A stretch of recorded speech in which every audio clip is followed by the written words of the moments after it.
Fala aí pessoal, tudo bem com vocês? Então, mano, a parada é o seguinte. Hoje eu quero falar sobre o trágico acidente de Romain Grosjean, que aconteceu na temporada passada, mas acho interessante falar sobre. Eu não falei só sobre o acidente, como também irei falar sobre o esporte em si, no caso, Fórmula 1. Acidentes de morte na Fórmula 1 é algo inevitável, cara, mas acidente na Fórmula 1 é algo que acontece, e é impossível não ter acidente ou a pessoa abandonar. É normal, acontece, simplesmente acontece, cara. Mas esse acidente do Romain Grosjean não é algo novo. Eu tenho certeza que até aqueles que não assistem Fórmula 1 já ouviram falar de Ayrton Senna, uma lenda do automobilismo, assim como Nelson Piquet e Emerson Fittipaldi. Mas voltando ao Senna, cara, o próprio disse que os carros da temporada de 94 eram um pouco mais instáveis, mais emoção para o público, carro girando e acidente até o ponto que não acontece nada. Quando acontece, não é muito confortável. E pois é, o preço disso começou a ser cobrado no GP de San Marino, em Imola, na Itália. E quando chegaram os treinos livres de sexta-feira, um acidente fez Rubens Barrichello, sim, ele mesmo, o Rubinho, se machucar e ficar fora da corrida.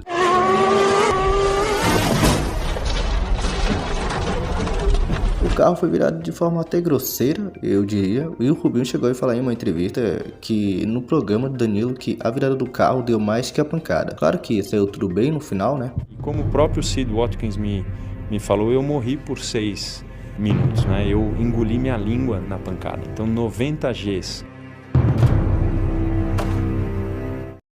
Bom, esse final de semana começou a ter um certo clima estranho, eu diria. Eu não sei explicar como ou o que. Ah, mas você não era nem nascido nessa época. Sim, você tem toda a razão. Eu não discordo de você, cara. Eu simplesmente não discordo. Mas se você for ver as transmissões no YouTube, você vê que esse GP completo, cara. E você percebe que tava realmente um clima muito sombrio. Que até eu consegui sentir um clima sombrio. Imagina para quem viu as transmissões ao vivo. E para quem presenciou tudo aquilo ainda. Deve ter ficado ainda mais estranho, cara. Mas, voltando ao assunto, você lembra que ele disse que a virada doeu mais que a pancada? Pois é, isso é normal. Como assim, Magnus? Como assim? Como assim? Calma, cara, calma. Fica calmo. Ou calma aí, tá bom? Calma, eu vou explicar. Porque quando o piloto tem um acidente, ele fica tonto. Normal, certo? Mas é aí que tá. O piloto se acostuma com isso, cara. O piloto se acostuma com isso. É para isso que eles estão no automobilismo, porque eles gostam disso, eles gostam de se superar e aprender a conviver com isso. Enfim, Senna foi visitá-lo para ver que estava tudo bem, mas os médicos não queriam deixar ele entrar. Mas ele arranjou um jeito e conseguiu, e como eu disse, estava tudo bem, saiu no lucro para quem sofreu uma bela pancada, né? Já não bastava o GP de San Marino ter ficado com um clima sombrio, aí teve outro, mas esse foi diferente. O piloto austríaco Roland Ratzenberger no sábado, dia da classificação, bateu no muro a mais de 300 km por hora. E Roland Ratzenberger foi levado para o hospital, mas não resistiu aos ferimentos. Italiano, isso faria o GP de San Marino ser cancelado para que a morte do piloto fosse investigada. Ou seja, a fatídica corrida do dia 1º de maio de 1994 nunca deveria ter acontecido. Você lembra quando eu disse, cara, que o clima do GP de San Marino ficou um clima estranho? Pois é, a coisa ficou ainda pior depois da trágica morte de Ratzenberger. E claro, Ayrton Senna ficou bem abalado com esse acidente, chegando até a lagrimar com esses acidentes. E Sid Watkins, que na época era o médico-chefe da Fórmula 1, chegou a dizer para o Ayrton que para ele se aposentar e ele se aposentar junto e iam pescar juntos. Senna, por mais abalado que estivesse, disse apenas: Sid, eu não posso desistir. E o Senna sempre foi um cara determinado, cara, esforçado, tinha força de vontade e garra para aquilo, por isso essas palavras.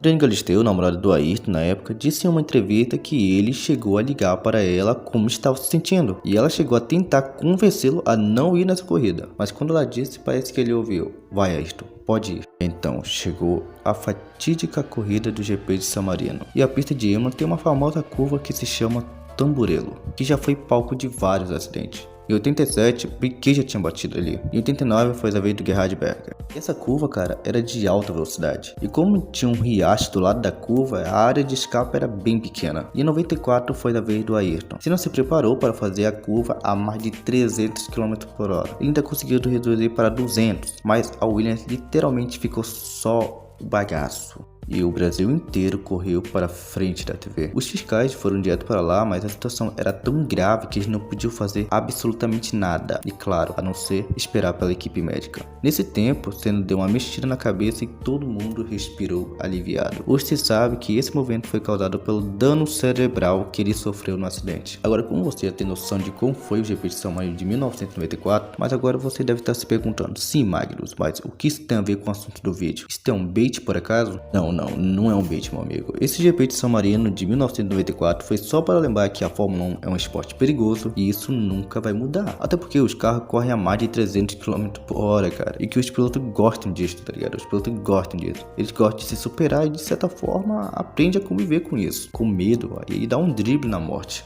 Que foi o caso do Romain Grosjean, que sobreviveu depois de uma pancada aterrorizante. No GP do Bahrein de 2020, logo na primeira volta, Grosjean se enroscou com o piloto da AlphaTauri, Daniil Kvyat, e foi em direção ao guarda-rei, protagonizando uma cena de terror para o mundo todo. E no final de tudo, saiu tudo bem, saiu com leves lesões. Teve apenas queimaduras leves na mão e nos pés. E todo mundo se solidarizou mandando mensagem pro Grosjean. E claro, hello everyone. Just wanted to say I am okay. Well, sort of okay. Thank you very much for all the messages. I mean, I wasn't for the Halo some years ago, but I think it's the greatest thing that we've brought to Formula One, and without it, I wouldn't be able to speak to you today. So, thanks to all the medical staff at the circuit, at the hospital, and hopefully I can write you quite soon some messages and tell you how it's going.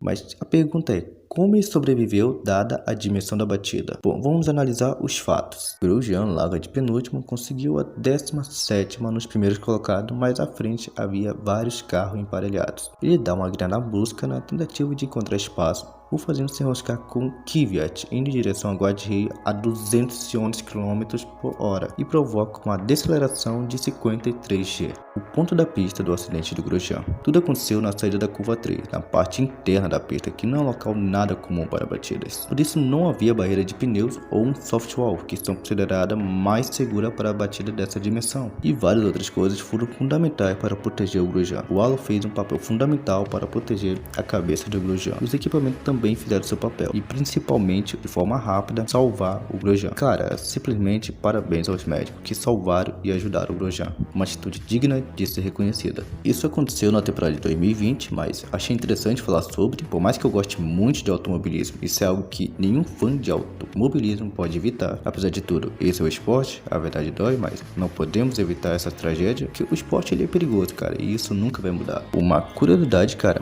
é que dentro do macacão do bolso do Ayrton Senna tinha uma bandeira da Áustria. Caso ele vencesse a corrida, iria homenagear Ratzenberger. Mas como sabemos, essa homenagem nunca chegou a acontecer. E por fim, pessoal, vou ficando por aqui. Muito obrigado por ter assistido até aqui e falou, até.